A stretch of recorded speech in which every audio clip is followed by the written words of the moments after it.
Hello అండి. మా పాప బర్త్‌డేకి నేను చేసిన కేజీ బ్లాక్ ఫారెస్ట్ కేకు ఎలా చేయాలో ఈరోజు ఈ వీడియోలో చూపించేస్తాను. ఫస్ట్ నేను ఇక్కడ ట్రోపోలైట్ క్రీమ్ అయితే వాడతానండి. సో, నేను ఎక్కువగా బేకింగ్ చేసేదాన్ని. ఇప్పుడైతే ప్రెజెంట్ అయితే చేయట్లేదు. ఈ ట్రోపోలైట్‌ని బయటనే ఉంచేస్తే గనుక క్రీమీ టెక్స్చర్‌లో వస్తుంది. అప్పుడు ఒక బౌల్‌లో యాడ్ చేసుకొని అందులో వెనిల్లా ఎసెన్స్‌ని అయితే యాడ్ చేసుకోవాలి. యాడ్ చేసుకొని బాగా మిక్స్ చేసుకోవాలనమాట. సో, నేను చాలా వీడియోస్‌లోని క్రీమ్ ఎలా చేయాలో చూపించాను.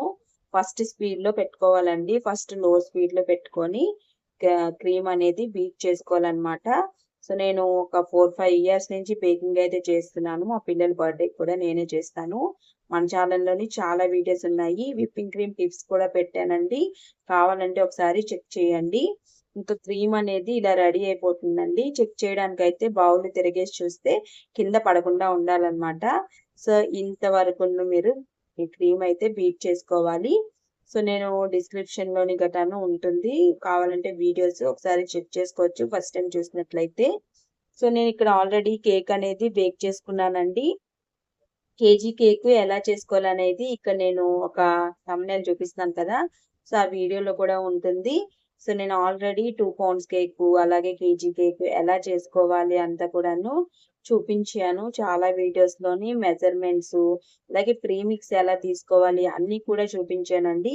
కేక్స్ ప్లేలిస్ట్ అనేది ఉంటుంది. సో, అందులో మీరు ఒకసారి చెక్ చేయొచ్చు. చాలా వీడియోస్ ఉంటాయి. చూడని వాళ్ళైతే చూసేయండి. లేకపోతే చూసిన వాళ్ళైతే స్కిప్ చేసేయండి. సో, నేనిక్కడ ఆల్రెడీ కేక్‌నైతే బేక్ చేసుకున్నానండి. ఇంకా చాలా వీడియోస్‌లో చూపించాను కాబట్టి, ఈ వీడియోలో అయితే నేను చూపించట్లేదు. సో, కేక్స్‌ని ఇలా లేయర్స్‌గా కట్ చేసుకోవాలి.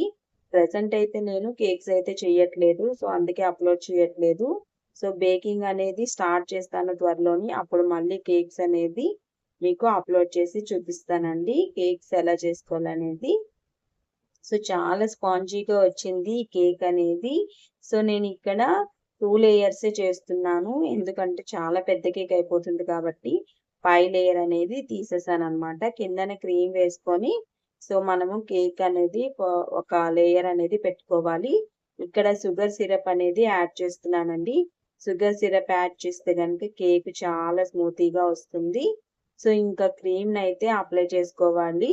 ఇక్కడ ఇంక మీరు ఇందులోనే క్రష్‌లు ఏవైనా కూడాను యాడ్ చేసుకోవచ్చు. ఇక స్ట్రాబెర్రీ క్రష్ కావాలంటే యాడ్ చేసుకోవచ్చు. నేను మధ్యన చాకో చిప్స్‌లా చేసేసి బ్లాక్ నా దగ్గర బ్లాక్ కలర్‌ది చాక్లేట్ ఉంది. Dark chocolate. సో, ఆ డార్క్ చాక్లేట్ అయితే ఇలాగా పెట్టేసుకున్నాను.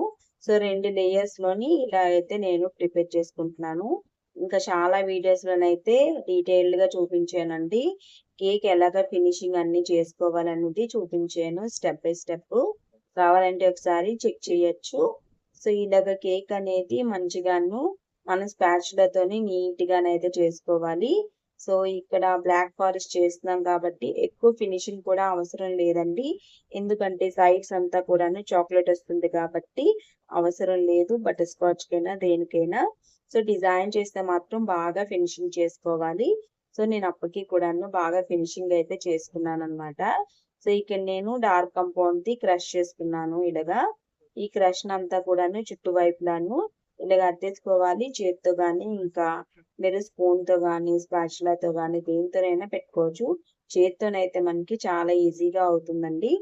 సో, మొత్తం అంతా కూడాను ఇక్కడ అద్దేసుకోవాలనమాట. ఇక్కడ స్పాచులాతో కూడాను ఇంకా సైడ్స్ పడిపోతుంటాయి కదా!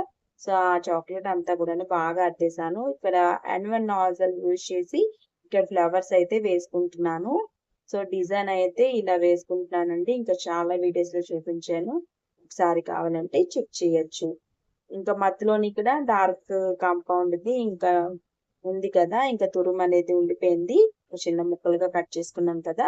సో, వాటన్నిటిని కూడాను వేసేసుకోవాలి. చాలా బావుంటుంది. తప్పకుండా ట్రై చేసి చూడండి. ఇంకా మన వీడియోస్‌లోని చాలా వీడియోస్ అయితే ఉన్నాయి. పైన చెర్రీస్ అనేది గార్నిష్ చేసుకోవాలి. అంతేనండి. కేక్ అనేది రెడీ అయిపోయింది. తప్పకుండా ట్రై చేయండి. ఎలా వచ్చిందో తప్పకుండా కామెంట్ చేయండి. నెక్స్ట్ వీడియోలో కలుద్దాం. అంతవరకు